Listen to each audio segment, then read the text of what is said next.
Hey everyone, welcome back to another exciting episode of Attacker Productions. Today I'm Bancroft and being joined by a special guest, but in secret, it's Fluff.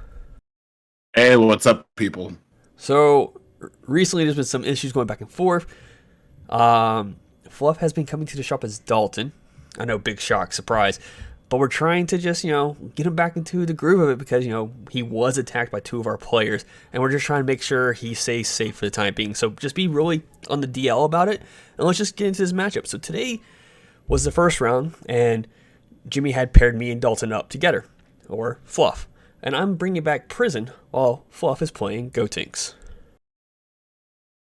Yeah, this was a greaser of a match, I'll call it. Every game I played this week was a greaser with this deck. I absolutely love my take on this one. There's absolutely thrilling gameplay, as you all will see. Turn to turn. Here, turn one, Bancroft charges, does his search on his leader, and then just passes the turn. Well, that's standard Prison work. I mean, you just want to search for a bunch of red extra cards. Yeah, and I'm playing good yellow stuff. So it really is dependent on you playing things and doing things. And not only that, your deck benefits off me playing red extra cards. Yes. Yes, so if you do extra cards, I will be able to draw off of them. But it's getting you to bait to use them. That's the hard part. So, anything... You're playing Gotenks, which typically relies on the idea of just your opponent playing extra cards to draw more cards, and you're playing good yellow cards. I know you are playing the Gotenks package, so the 7-drop with the fusion targets and whatnot. Is there anything you were going for, or because I think didn't you play this deck before? I did, and the whole idea was to try to do a good yellow deck, and I know kind of the deck that people are looking at right now is Helku. And then leading up into set 16, we're also going to be looking at the Trunks and Vegeta deck. But I really just wanted to try something different with good yellow stuff. So I wanted to try the Gotenks package. And the thing that I found more often than not is that I didn't actually want to spend the energy to cast that Gotenks. So more times often than not, even if I had the pieces in hand, I didn't want to do them, so they just sat in my hand, and I more or less relied on just the good yellow stuff to do for me. So if I were to reimagine this deck, I would probably take the Gotenks engine out and just use the leader as a good leader. Gotcha. And speaking of something different, this take of Prison, the profile should have already came out by now, so if you haven't seen it yet, this is a red-yellow build, which, as Fluff remembers, I started with mono red, and then I immediately went to a red-yellow build a long time ago, but that, of course, incorporated, the battering lasers before they got hit, one Bloodlust, Nimbuses, and Crusher Ball. But things have changed, and now I went more of the Arrival package with this deck, with a bunch of 4-drop battle cards, also using, the 4-drop Ape and whatnot. And I remember this particular round, I could not find... I had won, I think, the entire, first 3 rounds, 3 or 4 rounds, a multicolored card in my hand, but I didn't want to charge that one. And I have no problem charging. I feel like ideally you want to charge turn 1 a multicolored card for this deck right now. Because what else you can do? You activate main, look top 5, pass turn. You can't play any 1-drops. Yeah. Hey, Bancroft. Hey, Jake, what's going on, man? Oh, are you guys recording? I just jumped in the channel. I should have probably looked at what channel you guys were in. Yeah. Hey, what's up, Fluff? buddy? Long time no see. I thought we gave Dalton the Princess Bride mat. Well, that's a story for another day, Jake. But you're here. How about you have a conversation with us? How about it? So, it looks like Prison up against Gotenks. I'm okay. So there is a Gotenks piece in the energy. I was gonna say I'm unsure whether or not this Gotenks player is utilizing the Gotenks package or not, but it looks like they are. Turn 4, so Prison's about to come online, and Gotenks has really got to apply some pressure here. It is. I'm more thinking about. I'm not so much worried about him being online. I'm more worried about his ability to provide defense and just all around stop defense. So here he uses a giant ball to put my guy in rest mode, which is perfectly fine by me. I mainly did it to get the draws because I'm looking for alternate win conditions here. I think one of the problems that I had in this matchup particularly was finding a unison, and I could not find one to save my life. Which unison are you running in this list? I'm running just the Gogeta unison, the yellow one. Pitch to draw to. Pitch to draw to. And as I was telling Bancroft earlier, one of the things that I would really change about the deck, on top of not running the Gotenks package itself, I would also probably opt to, if not change that unison entirely, give myself a couple of the trunks that can clear the field and as a dual attacker. Yeah, I'm a huge fan of that unison. I try and put it in really any yellow deck I feel like can work around the fact that it's a 3 cost. Yeah. I'm not really worried about what Bancroft is going to do offensively here, but I do leave myself the 1 energy just in case, because I do have myself at 4 life, and I do know the way that Bancroft plays Prison, the later the game goes on, the more dangerous he becomes, so I want to be prepared for whatever he may throw at the wall here. Oh, for sure. I just realized this is kind of an interesting interaction. You're going to draw a card every time he activates an extra, at least once per turn. Yeah, especially once he starts actually using the resources in his hand. And I feel like the extra draw that I'm going to receive from him activating cards is going to allow me to eventually outpace him in resource. Because while he's losing a card, I'm gaining a card. Even if his usage is negging out a battle card. I was going to say, card. Yeah. Now, that's when it gets a little more tricky. For the most part of this match so far, I've actually refrained from using a lot of extra cards. Like, that giant ball was the first one I've used the entire time because of the advantage he could get from me playing them. And I think I held on to a certain card longer than I should have, I feel like. Only because I just didn't want to charge it. And obviously, it's Heartfelt Plea. I had it in my hand, but I had no other like good charge targets because I wanted to get yellow energy. Eventually, I grabbed this a second giant ball, so I just charged that. But I just needed another card to put on the board, and I think in this deck, I have ways of getting 9 different cards that can have a battle power 25,000 or more. I just was not seeing them. That's unfortunate. Do you have any way to buff your guys? So, for a best of 1, I chose not to add, what do we call it, Corrin's Wee Bag or something like that? Yeah. Yeah. What, Secret Medicine, is that what it is, right? Yeah, Corrin's Secret Medicine is the real name of the card. If I'm correct, that gives a card a 5,000 boost for the turn, not a combo power, so like it increases its power by 5, which if I'm correct, that works for it because the Heartfelt Plea doesn't specify original. It doesn't. But with being best of 1, I didn't want to incorporate that card because I wanted to utilize other cards because I have to keep a more wide variety of cards. Like, I have to incorporate Testing Oppositions, Violent Rays, Topo. Just depends what I come across, what's going to be a better play. Like right now, if I could see a Violent Ray, that would be an ideal card to play against Fluff right now. What about the new Divine Presence Gokus? Have you experimented with those at all? So the way that would work if I wanted to incorporate that card, because you cannot pop it on your turn, so you would have to combo 2 mono red battle cards in your opponent's turn, pay 2 red energy to play it, then give itself the 5k boost, and immediately awaken right afterwards to do that. My only problem with Prison, I love the ability to awaken on my turn for the resource gain. Because it's activate main, search top 5, awaken, draw 2, activate main, draw 1. So it's potentially 4 cards just to awaken, or just for my awakening turn. Yeah. I did look at those cards and think about adding as a 2-of, but then I felt like I don't know if I had enough red battle cards that I willing to combo off for that. Yeah, that's the part that I was thinking about more so than like going into plea with it.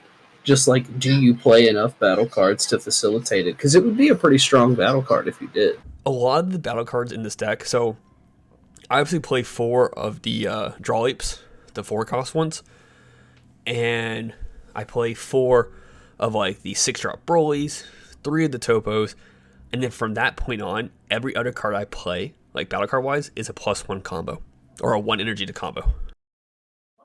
Wow. Because the deck relies more on your extra cards than it does on your battle cards. And so the battle cards I'm playing are typically arrival base ones. And here, like, Fluff just kind of controlled the board, and I went ahead and negated it with I played Gotenks, and this is a misplay. I always forget this stupid ruling, and I just need to make sure people remember it, because for some reason I forget it. Mecha Frieza does not affect unisons, but I tap my leader anyways. Oh, it doesn't. Yeah, you did tap your leader. Yeah. Like, I always forget that it does not affect unisons. And I always remember, like, afterwards, like, example, there's a misplay coming up pretty soon as well. And I didn't recall that misplay until, like, driving home. And I called Fluff. I'm like, hey, I think there's a misplay in our match. And, like, I thought about it literally 2 days later. Yeah. No. So it's just one of those things, like, as long as it happens and I recall it one time, I hopefully should be able to remember it. But obviously, in this case, I did not remember. Like, I didn't need to tap my leader, but I did. Doesn't matter. It's a 10k swing. I'm not going to combo anyways. But it could have baited another negate, potentially. But I would have had to tap if I swung with the leader anyways. The presence of that unison really complicates the board state for me. So the question is do I try to bait Bancroft into using that, or do I just try to play around it? And I will say, I feel like you play this turn very good, because I chose not to do the +1 here on your Mecha Freeze attack. And here I'm debating about either doing another negate or blocking with the blocker. Because I didn't know what, like, I knew you had the ability to play another Gotenks if you wanted to. Yeah. Looks like I did take the damage though. But yeah, the Gotenks, I'm threatened by your unison, so I'm trying to play around and not giving you the +1 auto there, because I don't want you to have the double strike triple attack, or the dual attack triple strike feature of that unison the next turn, because that could be problematic for me to survive. Even though this unison is a one-of, it's like playing against the Majin Buu unison, where like any battle card you swing incorrectly, -1 bottom deck it. But it's better because it's a +1 instead. Yeah, it's such an uphill battle getting around Gotenks. And it's still a blocker. Like, yeah. Or Gohonks, I guess, is that card.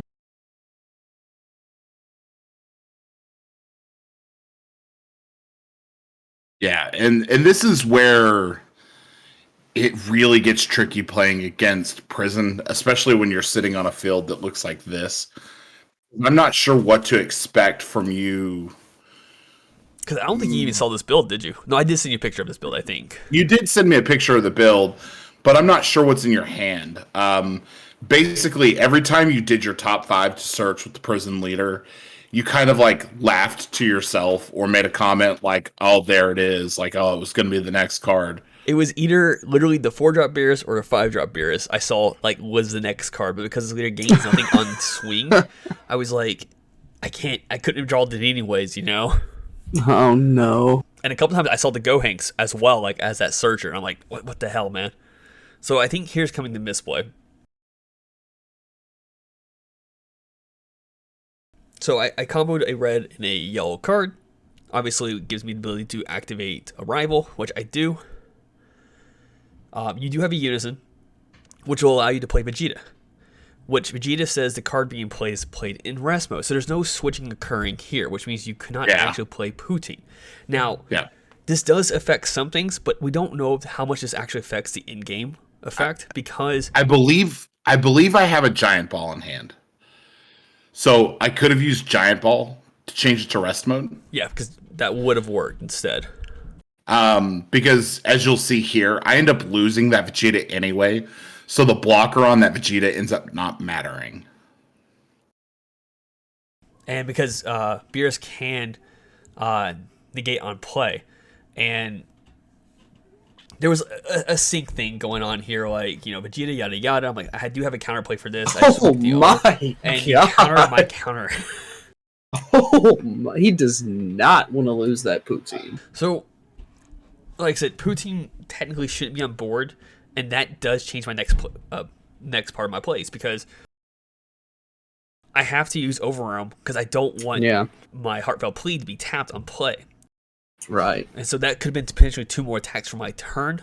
Obviously, I don't have a Frost in play, so that way I can't use a -2 to search my drop area. So my drop area is pretty much dead right now. Yeah. You probably wouldn't have spent the denial, which means he wouldn't be tapped out for cooler. It would change the way this turn plays out, but I feel like I don't know. I feel like everything else in this game is just like nuts. Like, we wouldn't have seen that super cool counter exchange Exactly. had that misplay not happened. And I think I even made the comment. I was like, "Oh, I love when shit like this happens." Like, and yes, a lot of people don't like battering laser days, but that's what it reminds me of. Like, just being able to kind of like respond and no. Well, 3 energy is a lot more than 1 For sure. too. One thing I think that in this list particularly that I would change is I'm running Cooler at a 1 of, and I really think I want to run him at a 2 of, because in one of the matches that I had, I ended up charging Cooler incredibly early, and it effectively cost me the match because I ended up having to charge that Cooler. Because had I had the Cooler to stop, you know, a Violent Ray or something in this list particularly, I would have won that match. But because I had to charge the Cooler early, and where I'm only running the Cooler at a 1 of, I just, either I don't see it, or there are some times that I just have to want to charge it. So going up on the Cooler in this list particularly, I think is so good, especially if you can force someone to tap themselves out with their energy, and then counter a counter that's coming through. You basically control the game at that point. And I was going to say, especially because you're a restand 2 leader, that Cooler becomes easier and easier to counter. Yeah. Or use, I mean. Easier to cast. So, I did have other options of negates. I chose to go Perilous Technique just because it would neuter a lot of his other cards. So that way, if he wanted to get an attack off, either he had to combo stuff off, knowing I still had a blocker and a way of negating a card. But Fluff does have Gotenks, which is a 25k battle card. It's kind of like the main thing he was going for this deck originally. And I could have negated with Violent Ray, but I was like, I'm going to do this instead and see what he tries to play to kind of get around this effect. And you happen to have the 1 card in your hand that does an amazing thing. I chose not to activate Blocker. Oh, no. and then I'm able to Bergamo to tap his energy down.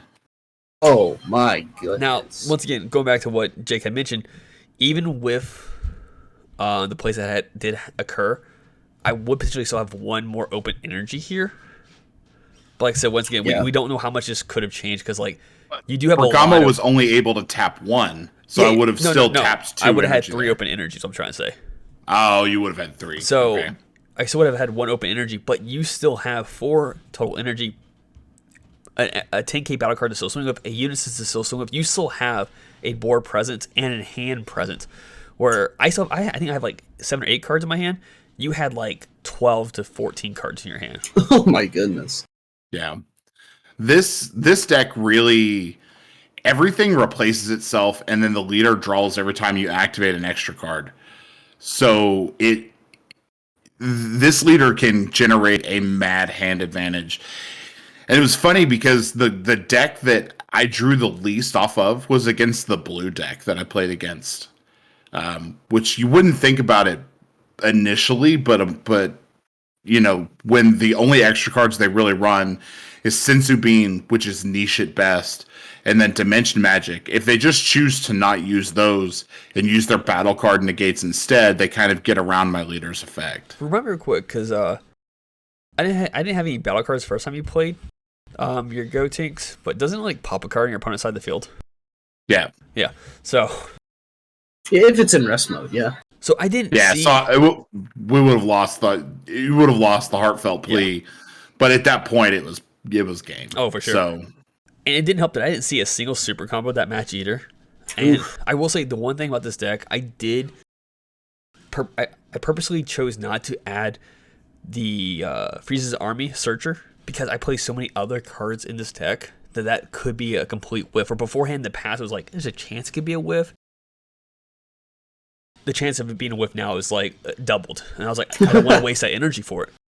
And I think Jake walked past one of my matches earlier with Jimmy when I was playing against, and that was a slugfest, like going back and forth. And I think you walked past and Jimmy had, I think, like 11 energy. I had 7 energy, and we were still just going back and forth. And it was just... Oh, yeah. I was going to say about this game, it's really nice. Like, we never really know what's going to happen on camera. Like, we decide, like, obviously who's going to be recorded before the game happens. So it's really nice to see a game like this where a lot of big plays and things happen really actually got recorded. And there's a large portion of that too that, Bancroft and I were teammates, but we also understand the way that each other play the game incredibly well. And that generates a field where we can almost second guess what the other person is going to do with a high % accuracy rate. So when we have to play through each other's fields and each other's turns, it makes it that much more complicated. So, for sure. With that being said, I hope you all enjoyed today's video. And like I said, there's always buttons up below and on the screen. And since Jake, we got Fluff back, he has some words I feel like he needs to say. Yeah, someone decided that they needed to take me out of the running for the championship, for the title. I don't know why you decided to get in the middle of my business, but I'm back. And I'm better than ever. So as always, read your cards, know your plays. Let us make the mistakes so that you don't have to. I think I made a mistake. Oh, you're going through a table.